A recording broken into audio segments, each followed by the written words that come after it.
ये एक शब्द मां भारती की साधना है, मां भारती की आराधना है। वंदे मातरम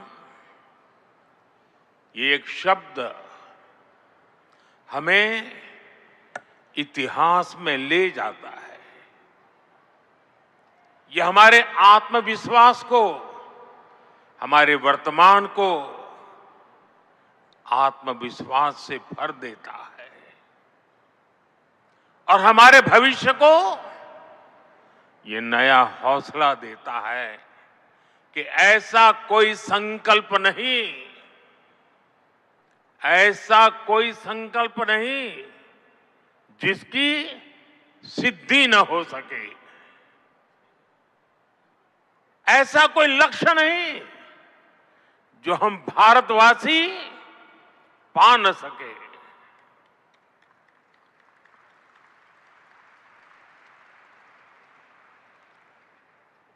साथियों, वंदे मातरम के सामूहिक गान का ये अद्भुत अनुभव ये वाकई अभिव्यक्ति से परे है। इतनी सारी आवाजों में एक लय, एक स्वर, एक भाव, एक जैसा रोमांच, एक जैसा प्रवाह, ऐसा तारतम्य, ऐसी तरंग, इस ऊर्जा ने हृदय को स्पंदित कर दिया है।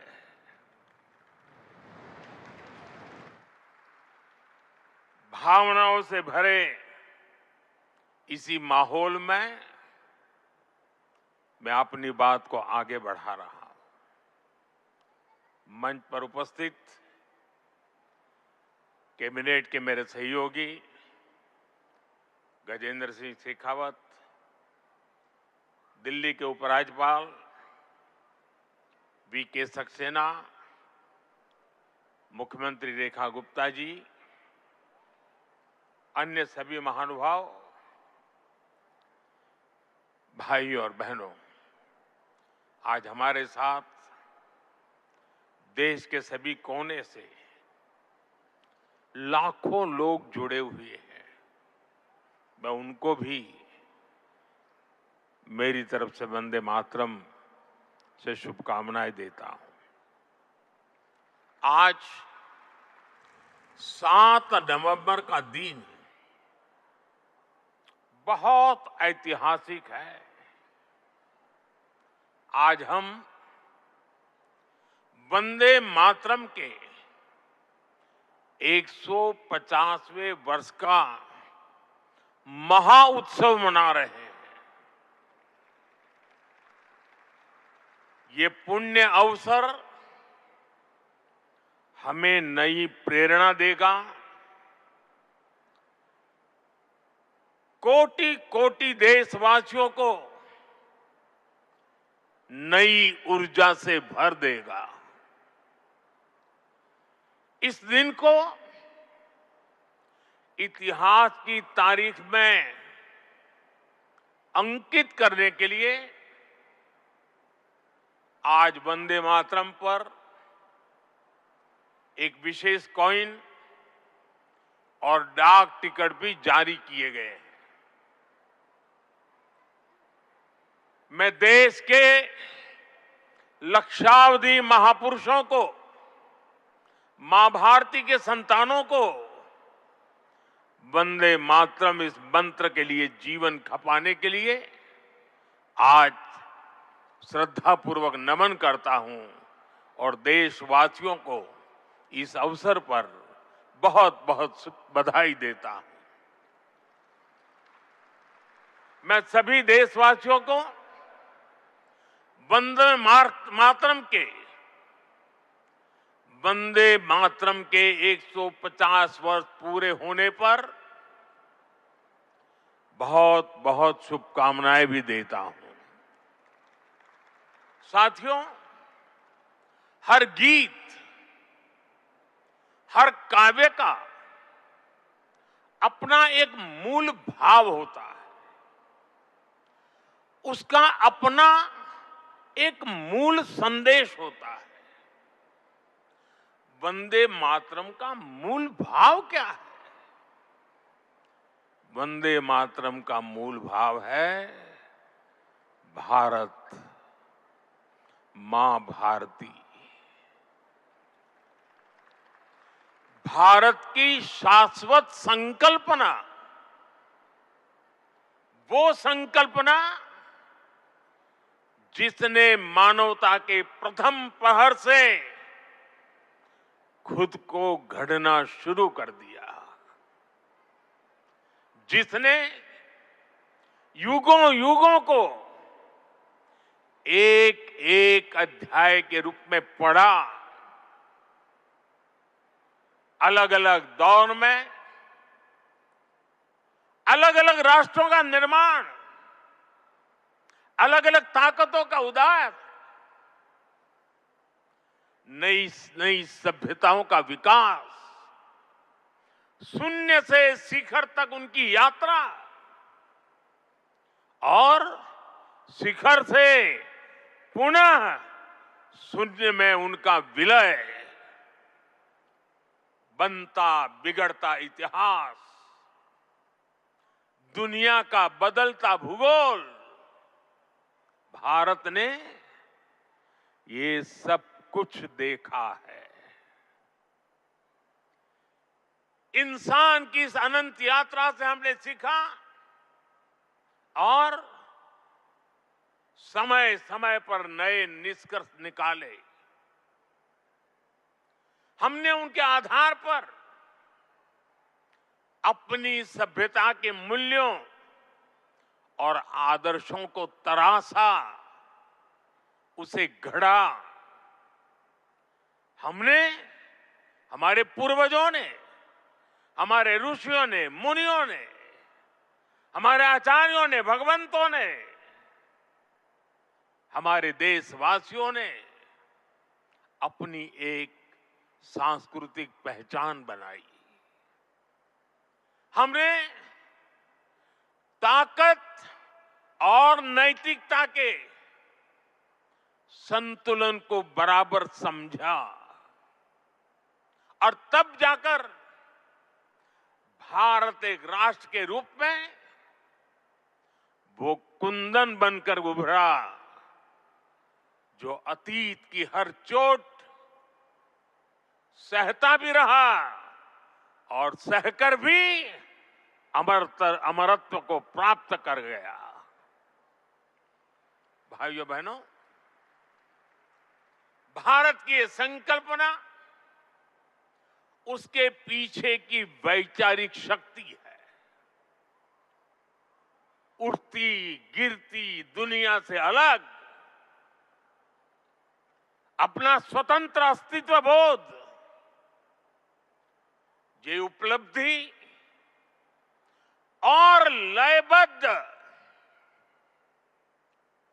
लिपिबद्ध होना, लयबद्ध होना और तब जाकर के हृदय की गहराई से,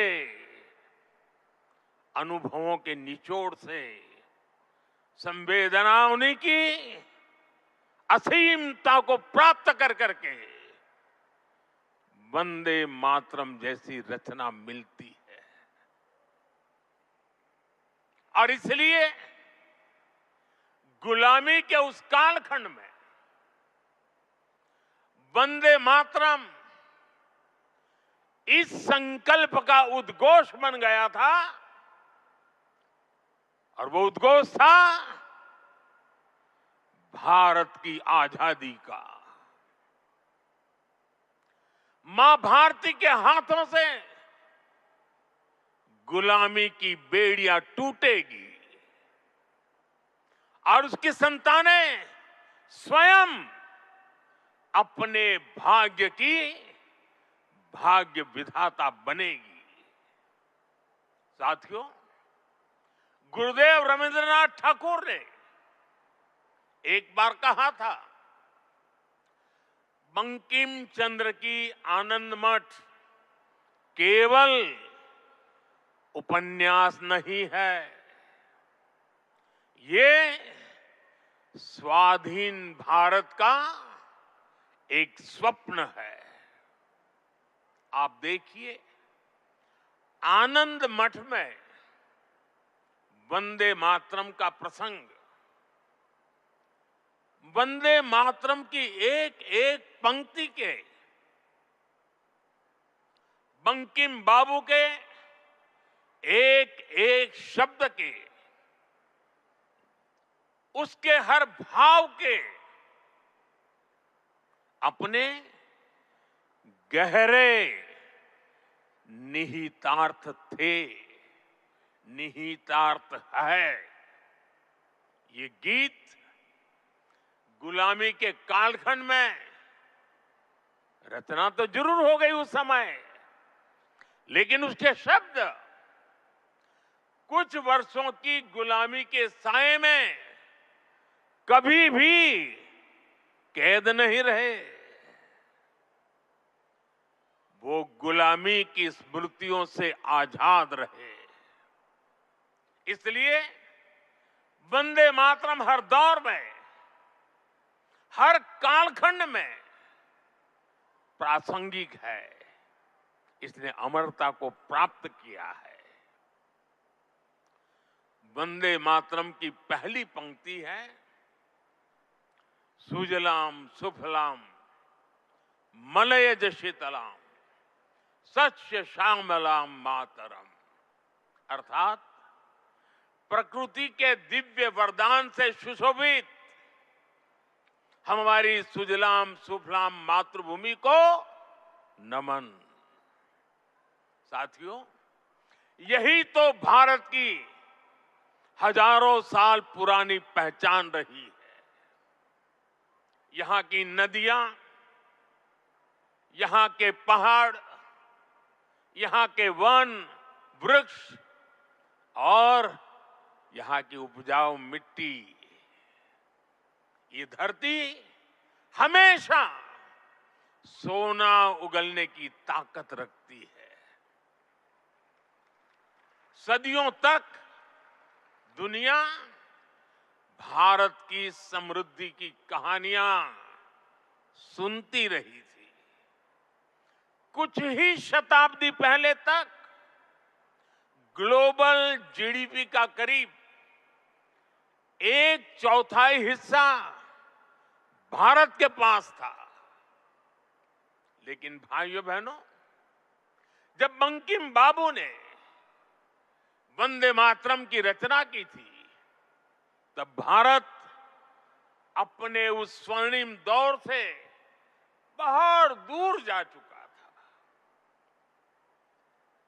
विदेशी आक्रमणकारियों ने उनके हमले, लूटपाट, अंग्रेजों की शोषणकारी नीतियां, उस समय हमारा देश गरीबी और भूखमरी के चंगुल में करा रहा था।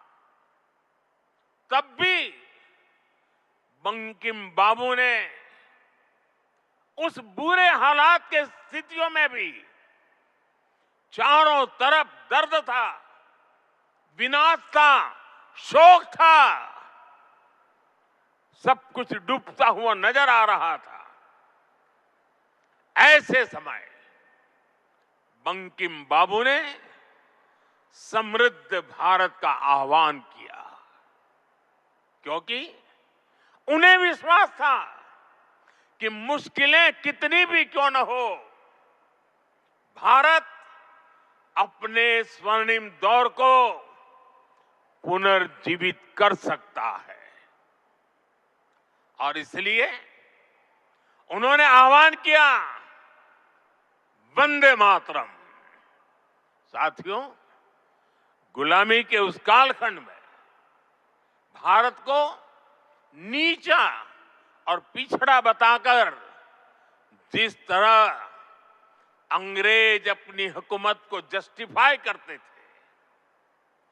इस प्रथम पंक्ति ने उस दुष्प्रचार को पूरी तरह से ध्वस्त करने का काम किया।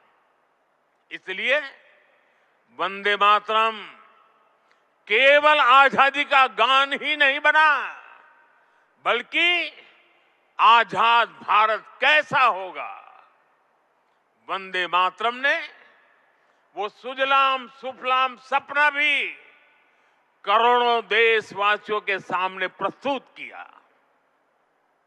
साथियों, आज ये दिन हमें वंदे मातरम की असाधारण यात्रा और उसके प्रभाव को जानने का अवसर भी देता है।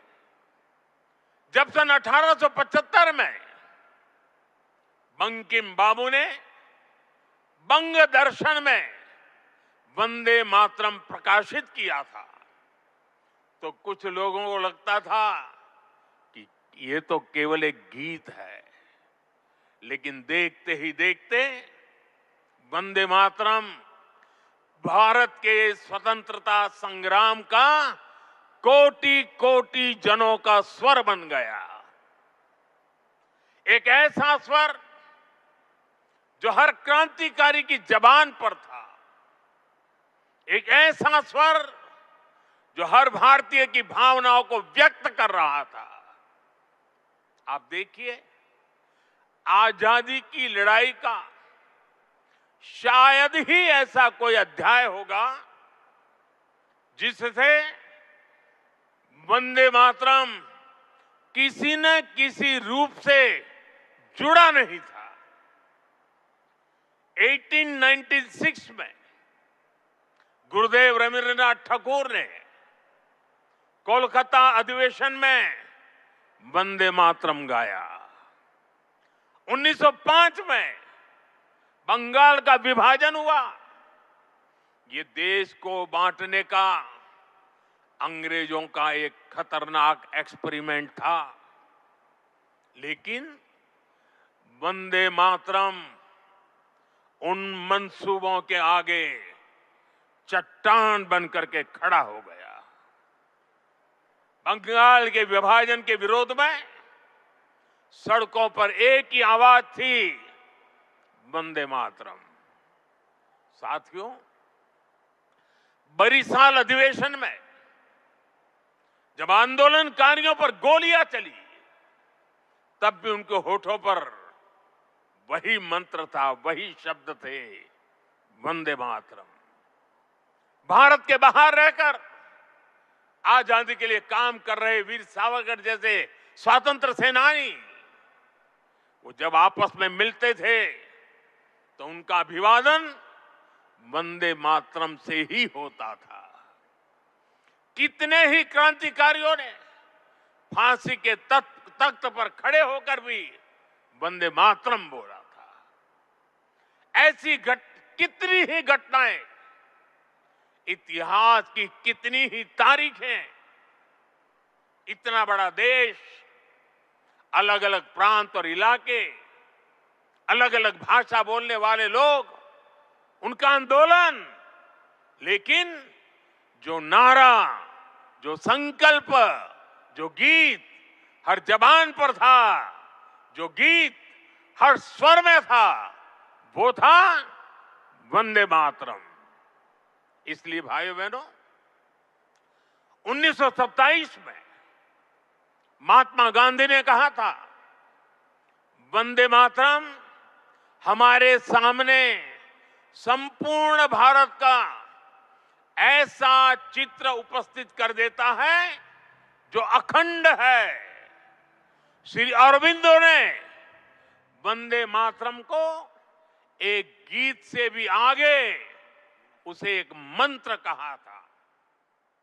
उन्होंने कहा, ये एक ऐसा मंत्र है जो आत्मबल जगाता है। भिकाजी कामा ने भारत का जो ध्वज तैयार करवाया था, उसमें बीच में भी लिखा था वंदे मातरम। साथियों, हमारा राष्ट्र ध्वज समय के साथ कई बदलावों से गुजरा, लेकिन तब से लेकर आज तक हमारे तिरंगे तक देश का झंडा जब भी फहरता है तो हमारे मुंह से अनायास निकलता है, भारत माता की जय, वंदे मातरम। इसलिए आज जब हम उस राष्ट्र गीत के 150 वर्ष मना रहे हैं तो ये देश के महान नायकों के प्रति हमारी श्रद्धांजलि है और ये उन लाखों बलिदानियों को भी श्रद्धापूर्वक नमन है जो वंदे मातरम का आह्वान करते हुए फांसी के तख्त पर झूलते हुए, जो वंदे मातरम बोलते हुए कोड़ों की मार सहते रहे, जो वंदे मातरम का मंत्र जपते हुए बर्फ की सिल्लियों पर अड़ीग रहे।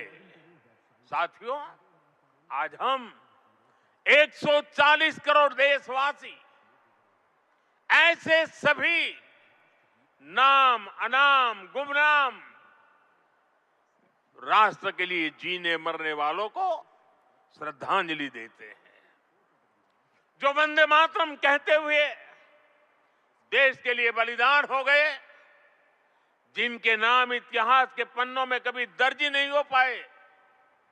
साथियों, हमारे वेदों ने हमें सिखाया है, माता भूमि ही पुत्रो अहम पृथ्व्याः, अर्थात ये धरती हमारी मां है, ये देश हमारी मां है, हम इसी की संतानें हैं।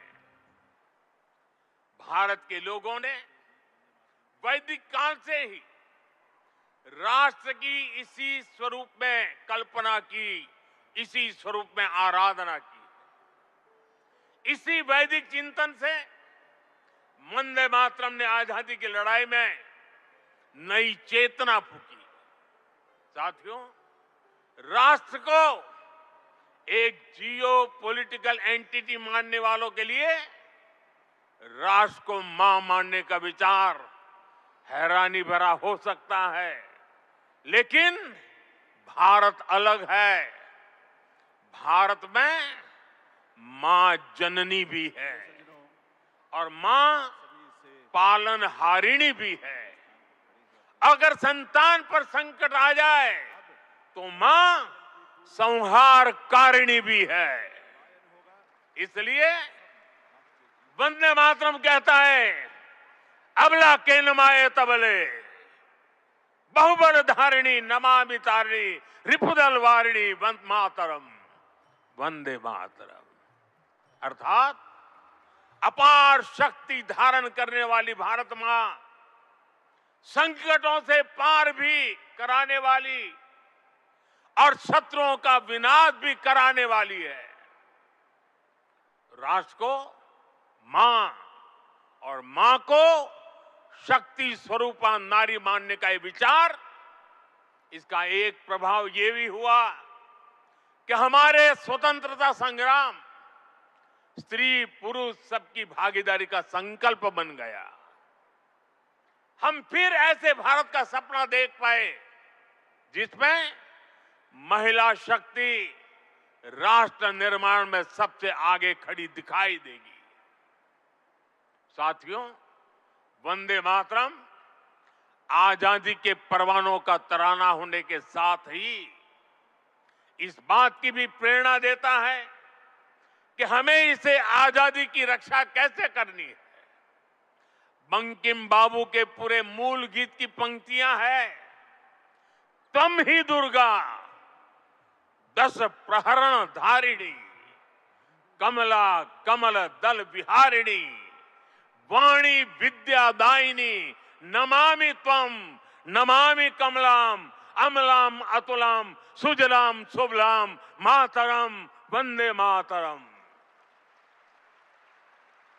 अर्थात भारत माता विद्यादायिनी सरस्वती भी है, समृद्धि दायिनी लक्ष्मी भी है और अस्त्र शस्त्रों को धारण करने वाली दुर्गा भी है। हमें ऐसे ही राष्ट्र का निर्माण करना है। जो ज्ञान, विज्ञान और टेक्नोलॉजी में शीर्ष पर हो, जो विद्या और विज्ञान की ताकत से समृद्धि के पर शीर्ष पर हो और जो राष्ट्रीय सुरक्षा के लिए आत्मनिर्भर भी हो। साथियों, बीते वर्षों में दुनिया भारत के इसी स्वरूप का उदय देख रही है। हमने विज्ञान और टेक्नोलॉजी की फील्ड में अभूतपूर्व प्रगति की है।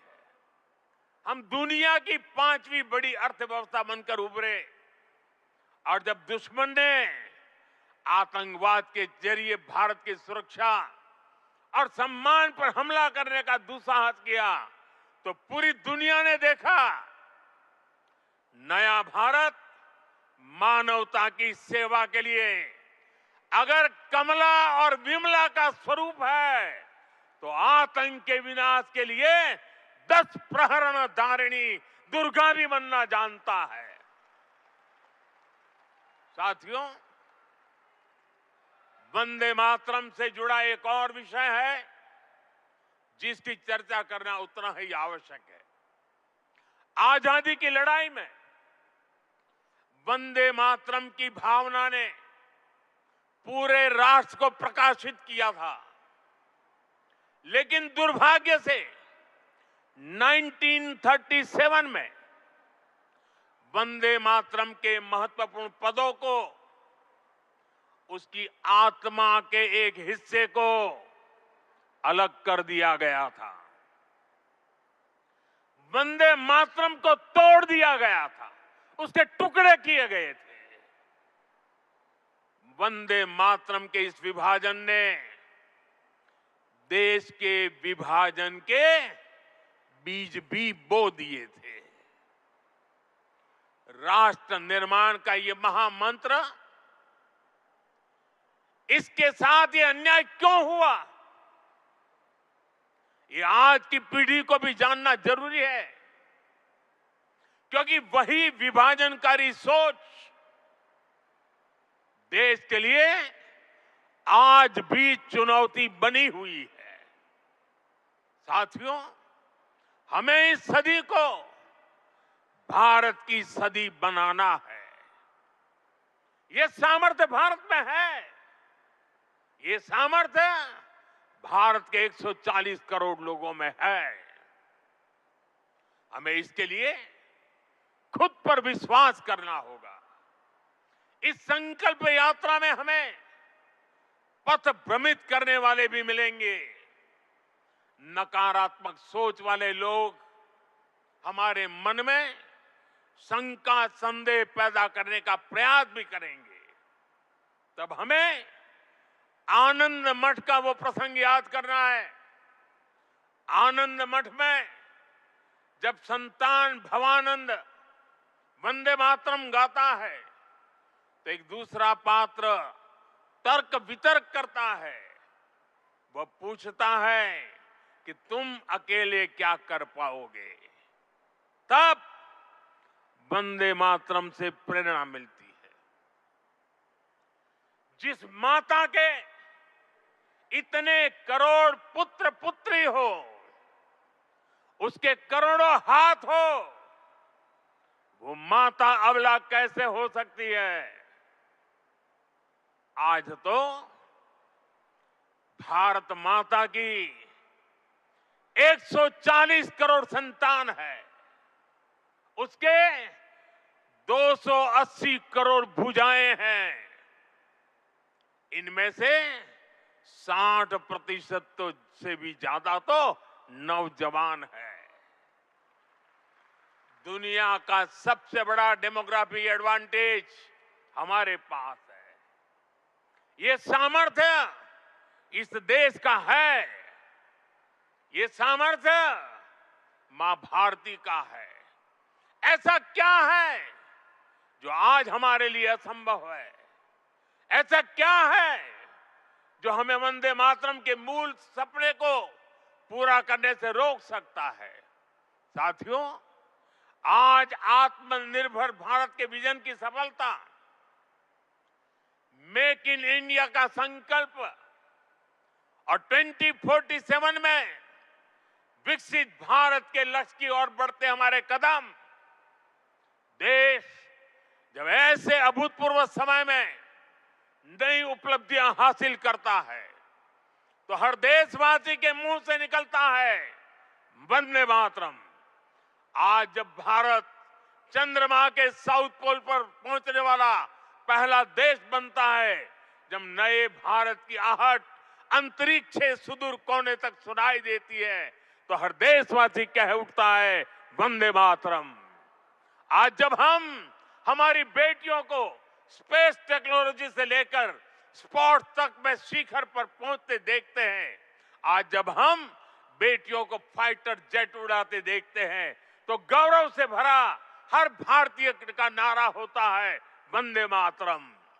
साथियों, आज ही हमारे फौज के जवानों के लिए वन रैंक वन पेंशन लागू होने के 11 वर्ष हुए हैं।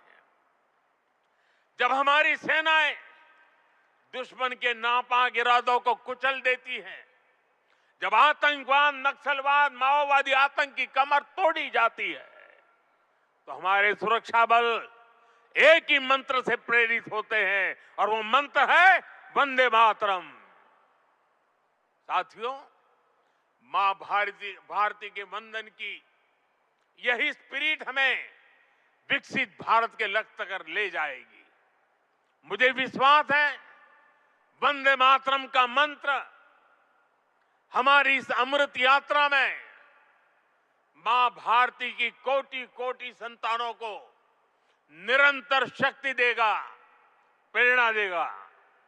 मैं एक बार फिर सभी देशवासियों को वंदे मातरम के 150 वर्ष पूरे होने पर हृदय से बहुत बहुत बधाई देता हूं और देश भर से मेरे साथ जुड़े हुए आप सबसे बहुत बहुत धन्यवाद करते हुए मेरे साथ खड़े होकर के पूरी ताकत से हाथ ऊपर करके बोलिए वंदे वंदे वंदे वंदे वंदे वंदे वंदे वंदे वंदे वंदे। बहुत बहुत धन्यवाद।